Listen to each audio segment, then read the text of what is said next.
মা তারা মায়ের কৃপায় আপনারা সবাই খুব ভালো আছেন এই আশা রেখে আমি শ্রীরাজ পিনাকি আপনাদের সবাইকে স্বাগত জানাচ্ছি আমার ইউটিউব চ্যানেলে, যেখানে আপনাদের বড় এবং জটিল সমস্যার সমাধান আমি সহজ এবং ছোট টোটকা দ্বারা করে থাকি। তবে আজকে আমি কিছু ইনফরমেশান দেব, সেটা হলো এমন কি 6টা ভুল যেটা আপনারা যদি ঘড়ির ব্যবহার করার সময় করে থাকেন তাহলে আপনাদের জীবনে নেমে আসবে চরম ব্যর্থতা এবং দারিদ্রতা। তো এই 6টা ভুল যাতে না হয় তার জন্য ভিডিওটাকে পুরোটা শেষ পর্যন্ত দেখতে হবে। শুধু একটা জিনিস বলবো যে যদি আমার চ্যানেলটা সাবস্ক্রাইব না করে থাকেন দয়া করে আমার চ্যানেলটা সাবস্ক্রাইব করুন, কারণ এই ধরনের সমস্যা নিয়ে সমাধানের ভিডিও আমি প্রায় নিয়ে আসি, যেই ভিডিওগুলো আপনাদের জন্য লাভদায়ক হয় এবং আপনাদের জীবনকে আরও সুন্দর ও সমৃদ্ধ করে তোলে। তো চলুন কথা বেশি না বাড়িয়ে সোজাসুজি আসি এবং জানি যে কী সেই 6টা ভুল, যেই 6টা ভুল আপনারা কখনো করবেন না এই ভিডিওটা দেখার পর। 1 নম্বর, ঘড়িতে, যে ঘড়ি আপনাদের ঘরের মধ্যে লাগানো আছে সেই ঘড়িতে, দেওয়াল ঘড়িতে কখনো ধুলো জমতে দেবেন না। আমরা সাধারণত কী করি, যখন ঘড়ি দেখি বন্ধ হয়ে গেছে ব্যাটারি চেঞ্জ করার জন্য, তখন ঘড়িটাকে নামাই এবং তখন ঘড়িটা একটু পরিষ্কার করি। আমি শুধু বলছি না যে ঘড়ির সামনেটা, ঘড়ির পিছনে কিন্তু প্রচুর ধুলো জমে যায়, কখনো কখনো মাকড়সার জালও হয়ে যায়।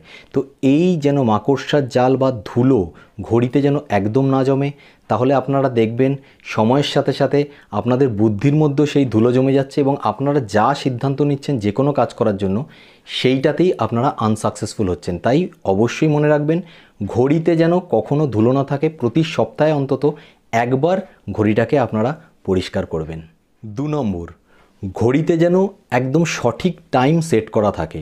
মানে ঘড়িতে যদি 10টা সেট করা থাকে তাহলে অরিজিনাল টাইম যেন 10টাই হয়। হ্যাঁ, আপনি 2 মিনিট 3 মিনিট বা 5 মিনিট টাইম বাড়িয়ে রাখতে পারেন, মানে 10টা হয়তো অরিজিনাল টাইম, আপনার ঘড়িতে হয়তো 10টা 5 হতে পারে, কিন্তু যদি অরিজিনাল টাইম হয় 10টা আর আপনার ঘড়িতে বাজে হচ্ছে 10টা বাজতে 5 মিনিট বাকি, মানে আপনার সময়, মানে আপনার যে ঘড়িতে যে সময় সেট করা আছে সেইটা অরিজিনাল টাইমের পিছন দিকে যাচ্ছে, তাহলে অবশ্যই মনে রাখবেন আপনি যে কোনো কাজ করার সময় সেই কাজটাতে ডিলে হবেই হবে। আপনি মিলিয়ে নেবেন, আপনি যেই কাজ করতে যাচ্ছেন সেই কাজে সফলতা আসছে হয়তো, কিন্তু যেই সময় আসার কথা তার থেকে অনেক পরে আসছে।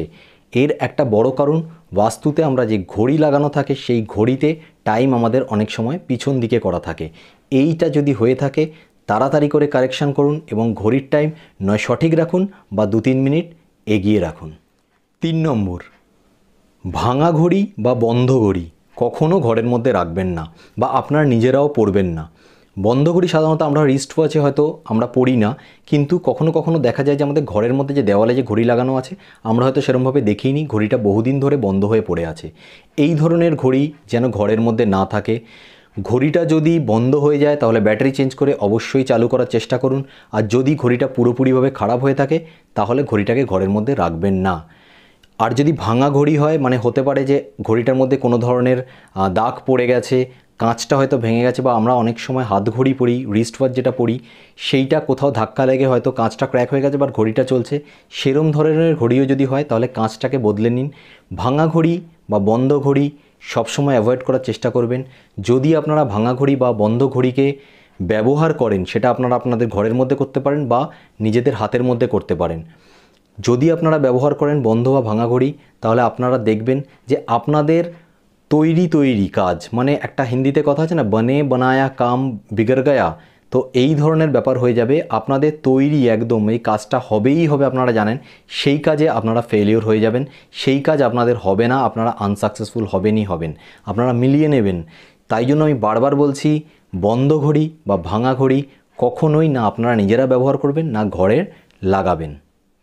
4 নম্বর, এই জিনিসটা একটা ভাইটাল জিনিস, একটু মনে রাখবেন, ঘড়ি কাউকে কখনো গিফট করবেন না বা কারোর থেকে কখনো গিফট হিসাবে ঘড়ি নেবেন না। কেউ যদি আপনাকে গিফট দেয় তাকে জিজ্ঞেস করে নেবেন এটার মধ্যে ঘড়ি নেই তো, যদি বলে হ্যাঁ ঘড়ি আছে তাহলে ভুল করেও নেবেন না। একটা জিনিস বাস্তু বা ফেংশুইতে একটা জিনিস স্পেশালি মানা হয়, সেটা হচ্ছে যে ঘড়ি যখন কাউকে কেউ গিফট করে তখন যে গিফট করছে ঘড়িটা তার সৌভাগ্য দুর্ভাগ্য দুটোই ওখানে চলে যায়।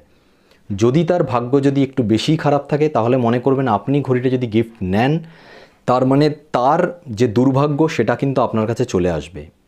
এবং সবথেকে একটা বড় ব্যাপার হচ্ছে, আপনারা ভালো করে একটু লক্ষ্য রাখবেন যে কেউ যদি কাউকে ঘড়ি গিফট করে, যে গিফট করছে তার বিভিন্ন ধরনের সমস্যা তৈরি হতে থাকে, স্পেশালি তার হেলথ রিলেটেড সমস্যা, স্বাস্থ্য ধীরে ধীরে ধীরে ধীরে খুব খারাপ হতে থাকে। আর যে ঘড়িটাকে নিচ্ছে, অ্যাকসেপ্ট করছে, তার একটা রিলেশনশিপ প্রবলেম হয়।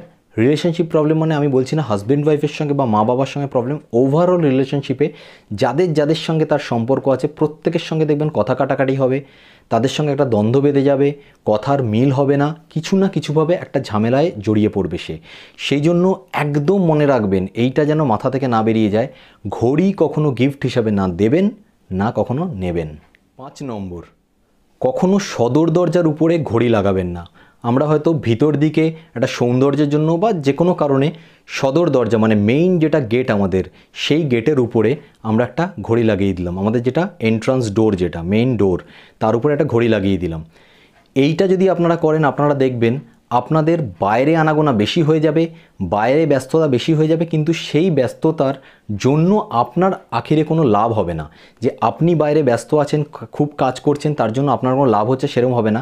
আননেসেসারি ব্যস্ততা বেড়ে যাবে, বাইরে আপনি বেশি সময় কাটাবেন, কিন্তু আখিরে আপনার কাছে কোনো লাভবান কিছু জিনিস আসবে না, না কোনো টাকা পয়সা সংক্রান্ত, না অন্য জিনিস সংক্রান্ত, কোনো ধরনের লাভ হবে না, শুধুমাত্র আপনার ব্যস্ততা বাড়বে আননেসেসারিলি। এবার হলো 6 নম্বর পয়েন্ট, যেটা হলো সবথেকে ভাইটাল পয়েন্ট এবং আমরা সবথেকে ভুল এখানেই করে থাকি।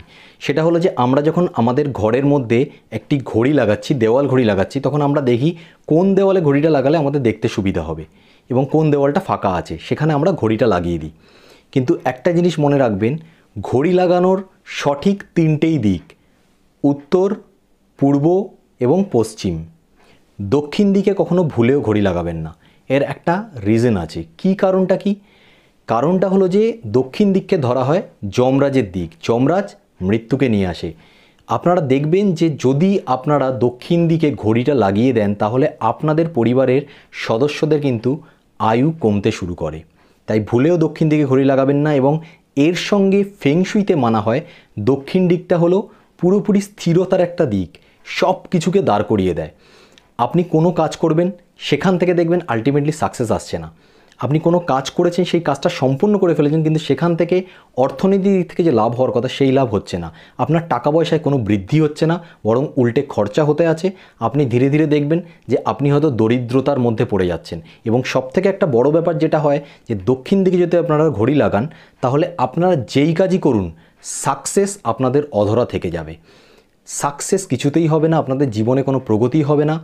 ব্যর্থতা আর ব্যর্থতা, এই চরম ব্যর্থতা আপনারা চারিদিকে দেখতে পাবেন যদি দক্ষিণ দিকে আপনাদের ঘড়ি লাগানো থাকে। তাই অবশ্যই এই জিনিসটা একদম মাথায় রাখবেন, যতই দেওয়াল ফাঁকা থাকুক, যতই দেখতে সুবিধা হোক, কিন্তু দক্ষিণ দিকে একদম ঘড়ি লাগানো যাবে না। ঘড়ি লাগালে বাকি 3টে দিক রয়েছে, উত্তর, পূর্ব কিংবা পশ্চিম। অবশ্যই সেই 3টে দিকের মধ্যে যে কোনো একটি দিকে আপনি ঘড়ি লাগাতে পারেন। তো আশা করি যেই 6টা ভুলের কথা আমি বললাম ঘড়ি ব্যবহার করার সময়, সেই 6টা ভুল আপনারা করবেন না এবং আপনাদের জীবনে সফলতা আসবে ও সুখ সমৃদ্ধিতে ভরে যাবে। তো যদি ভিডিওটা ভালো লেগে থাকে তাহলে অবশ্যই লাইক করবেন, শেয়ার করবেন অন্যদের সাথে, যাতে অন্যরাও উপকার পায়, এবং কমেন্টে আমাকে জানাতে ভুলবেন না যে আপনারা কতটা উপকার পেয়েছেন। তো আজকে এই পর্যন্ত। নেক্সট ভিডিওতে আরও কোনো শক্তিশালী টোটকা নিয়ে আপনাদের সঙ্গে আবার দেখা করব। ততক্ষণ পর্যন্ত নিজেরা ভালো থাকুন, সকলকে ভালো রাখুন। জয় মা তারা।